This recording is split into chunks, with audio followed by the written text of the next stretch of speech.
کوئی ناخوشگوار واقعہ آپ کو یاد ہے رپورٹنگ کے دوران کوئی آپ کے ساتھ پیش آیا ہو, کوئی ایسا کہ آپ کو دھمکی ہو یا آفر ہو یا کوئی ناخوشگوار واقعہ ہو؟ کوئی بھی ناخوشگوار واقعہ یا کوئی دھمکی یا آفر؟ ایک واقعہ ہے بڑا عجیب واقعہ ہے, میں نے آج تک کہیں ریویل نہیں کیا, یہ فرسٹ ٹائم ہوگا کہ میں آپ کو بتا رہی ہوں گی. میری زندگی کا ایک ایسا واقعہ ہے جو مجھے جھنجھوڑ کے رکھ دیتا ہے, اور اسی کی وجہ سے میں شاید مجھے لگتا ہے کہ اگر اس طرح کا کوئی واقعہ نہ ہوتا تو آج جو اللہ تعالیٰ نے کچھ انکساری دی ہوئی ہے شاید وہ نہ ہوتی. وہ ایک اینکرائٹس کا مسئلہ ہوتا, وہ گردن میں شاید سریا ہوتا, اللہ نے کہاں سے اٹھا کے کہاں پہنچا دیا, تو شاید وہ ہوتا. ہوا یہ تھا کہ میں نے آپ کو شروع میں بتایا تھا کہ میں مختلف چینلز کے اوپر کام کر رہی ہوتی تھی بغیر کسی پیسوں کے, بغیر کوئی آفیشلی کوئی کانٹریکٹ ہوئے, کچھ بھی, صرف ایسے ہی کسی نے کہا جی یہ شو کرنا ہے, اوکے جی ہمیں تو شوق ہے ہم کر رہے ہیں. بابا نے ایک چھوٹی سی گاڑی دلائی ہوئی تھی, وہ لے کے کہیں پر بھی پہنچ جاتے تھے اور ریکارڈنگس کر لیا کرتے تھے. تو میں ایک ٹی وی چینل پہ کام کرتی تھی, کام ان اے سینس کہ میں ایک شو کرتی تھی, شاید ویکلی ایک شو ہوتا تھا, وہ انفوٹینمنٹ انٹرٹینمنٹ سارٹ آف, باہر جا کے لوگوں سے گپ شپ لگانا, دیٹس اٹ. اس کے بعد پھر جب یہ جیو نے مجھے ہائر کیا ٹیلنٹ ہنٹ کے تھرو, اور پھر اس کے بعد جنگ میں سب سے پہلا جو اس کا اس اسپورٹس شو کا جو سب سے پہلا کیا کہتے ہیں اس کو پکچر لگی, جو اس کا ٹائٹل لگا وہ میری پکچر تھی, سولو, وہ لگی, اور اس کے اوپر بڑا خوبصورت لکھا ہوا تھا کہ مجھے ہے دلچسپی اسپورٹس کی خبروں سے, اگر آپ کو دلچسپی ہے تو آپ ہمارا چینل دیکھیں فلانا فلانا. اس کے ایک دن کے بعد ایک اور بڑا پوسٹر لگا. وہ جو پوسٹر لگا تو اس وقت جس چینل پہ میں اس وقت وہ پروگرام کر رہی تھی ان کا اس وقت ہولڈ ہوا کرتا تھا. اس وقت کراچی میں MQM کا دور تھا, اور MQM کے زیر اثر وہ چینل تھا, مطلب زیر اثر تھا نہیں تھا, لیکن جو ان کے مالکان تھے, جو مالکان تھے وہ اون کرتے تھے کہ ہم MQM سے ہیں, اور ان کا ایک بڑا پوا اور ڈنڈا ہوا کرتا تھا. تو وہ لوگوں کو ان کے چینل سے نکل کے کوئی رپورٹر کسی اور چینل پہ جا کے رپورٹنگ نہیں کر سکتا تھا, کوئی اینکر کسی اور چینل پہ جا کے اینکرنگ نہیں کر سکتا تھا. تو میں ان چیزوں سے بالکل ہی نابلد تھی, کیونکہ میرا نیوز سائٹ سے کوئی لینا دینا نہیں تھا. میں ان کا انفوٹینمنٹ دیکھ رہی تھی, اس میں ایک پروگرام کر رہی ہوتی تھی, اور اس میں انہوں نے مجھے ماشاء اللہ سے بڑا یوٹیلائز کیا. کبھی ان کی کوئی ٹرانسمیشنز ہو رہی ہیں تو اس میں وہ مجھے بٹھا رہے ہیں, اور کمرشلس تو وہ یہ جتنے بھی موبائل فون کے کمرشلز, یہ سمس کے کمرشلز اور بلڈرس کے کمرشلز سارے میں نے کیے ان کے, ہاں فری میں, بالکل فری میں, وہ جو کیبل پہ چلتے تھے, اور وہ وہی لوگ کرتے تھے. جب میں جیو میں جب میں ہائر ہو گئی تو, اور جب یہ پہلا پوسٹر لگ گیا, اس کے بعد میرے پاس ایک جیو کی مینجمنٹ کے پاس ایک کال آتی ہے کہ تو آپ نے ہماری اینکر رکھ لی ہے اور آپ ان کو ہٹائیں.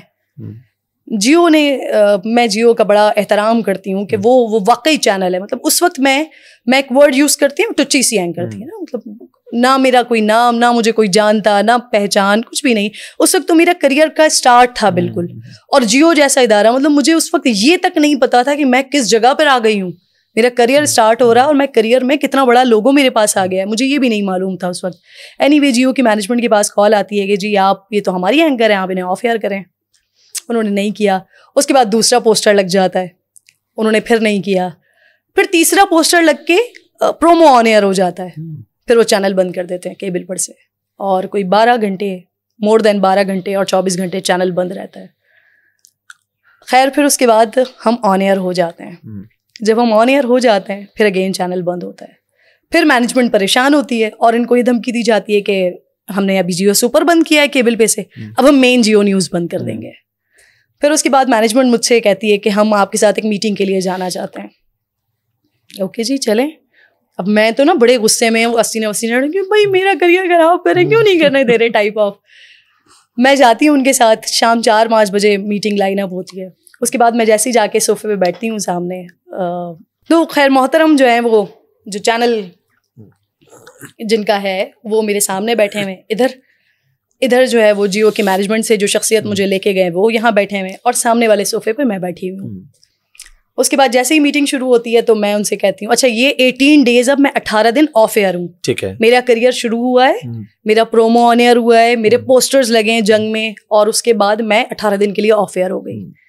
میں سامنے والے صوفے پہ بیٹھی ہوئی ہوں, یہاں پر وہ شخصیت بیٹھے ہوئے ہیں, اور ادھر ایک اور وہ جو جیو کی مینجمنٹ سے گئے تھے وہ یہاں پر بیٹھے ہوئے ہیں. اور وہ محترم مجھ سے بات کرتے ہیں اور میں ان سے کہنا شروع کرتی ہوں کہ میرا تو آپ کے ساتھ کوئی کانٹریکٹ بھی نہیں ہے, میں نے آپ کے ساتھ کوئی پیپر سائن نہیں کیے, میں تو آپ کے پاس ایسے ہی شو کر رہی تھی. اور پھر اب جب مجھے کہیں آفر ہو گئی اور جب میں ایک پراپر طریقے سے ایک آفیشیل طریقے سے کام کر رہی ہوں تو آپ کو کیا پرابلم ہے, مجھے کرنے دیں. میں نے تو آپ سے 1 روپیہ بھی نہیں لیا آج تک کسی شو کا. تو مجھے کہتے ہیں نہیں میڈم, ہم تو آپ کے لیے دعا گو ہیں, ہم تو چاہتے ہیں کہ آپ ترقی کریں, آپ کو آگے جانا چاہیے, آپ کو بہت کام کرنا چاہیے, لیکن آپ لوگ سوچ لیں, آپ لوگوں نے اپنا چینل چلانا ہے. وہ بڑا یہ مجھے آج تک مجھے ورڈ ٹو ورڈ وہ پورا سینیریو اور وہ ساری چیزیں یاد ہیں بہت. پھر میں بڑی ڈسہارٹ ہوئی تھی, اور کیونکہ وہ 18-20 دن کا وہ آف ایئر آپ کو ایک دم کوئی چیز ملی اور پھر اللہ نے اچانک وہ واپس چلی جائے تو ہاں جی, تو وہ بڑی میرے لیے آج بھی میں وہ یاد بھی کرتی ہوں تو مجھے گوز بمز ہوتے ہیں شدید والے. میں بیمار بھی ہو گئی تھی کیونکہ اس وقت مجھے احساس ہو رہا تھا کہ کچھ ملا تھا لیکن وہ لے لیا گیا.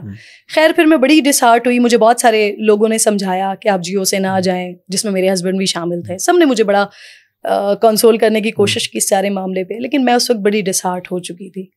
پھر اللہ تعالیٰ نے مزید راستے بنا دیے. پھر سما کا سفر شروع ہوا. سما اس وقت نیا نیا لانچ ہو رہا تھا, اور پھر اس کے بعد میں CNBC گئی, آج ٹی وی گئی, دین اگین واپس سما آئی, اور آج تک الحمدللہ جب تک اللہ تعالیٰ یہاں پر روزگار لگائے رکھے, جب تک سلسلہ چلتا رہے, تو میں سما کا حصہ ہوں اب. تو یہ جو 18-20 دن تھے نا میرے لیے, یہ جو میں آف ایئر ہوئی تھی, یہ میرے لیے بہت خوفناک دن تھے. اس نے مجھے آج تک یہ میرے لیے وہ لیسن تھا, بیسکلی بہت بڑا لیسن تھا کہ اللہ تعالیٰ جب چاہے کوئی چیز اللہ تعالیٰ جب چاہے کوئی بھی چیز واپس لے لیتا ہے. تو مالک سے دعا یہی کرنی چاہیے کہ اللہ تعالیٰ جس حال میں رکھے, جس میں وہ خود راضی رہے, اور اس حال میں ہمیں بھی خوش رکھے, بس یہ. روزگار کی آپ نے بات کی تو روزگار پہ بات کرتے ہیں. پہلی سیلری یاد ہے آپ کو کتنی ملی تھی؟ پہلی سیلری یعنی فری میں کام کرنے کے بعد جب آپ کو پیسے ملنا شروع ہوئے. اچھا وہ جب سے پوچھ رہے آپ چینل کا پوچھ رہے ہیں؟ جی چینل کا. مجھے ویسے تو مجھے یہ یاد ہے کہ جب میں خود اسکول میں پڑھتی تھی تو اسی وقت مجھے ٹیچنگ کا بھی بہت شوق تھا, کیونکہ امی پڑھاتی تھی, تو وہ گھر سے ایک تھا سلسلہ. تو اس وقت میری پہلی سیلری جو ہے 2500 تھی. اچھا. اور جو وہ 2500 روپیز مجھے ملے تھے, یہ بات ہے آئی تھنک 2007 یا 2008 کی.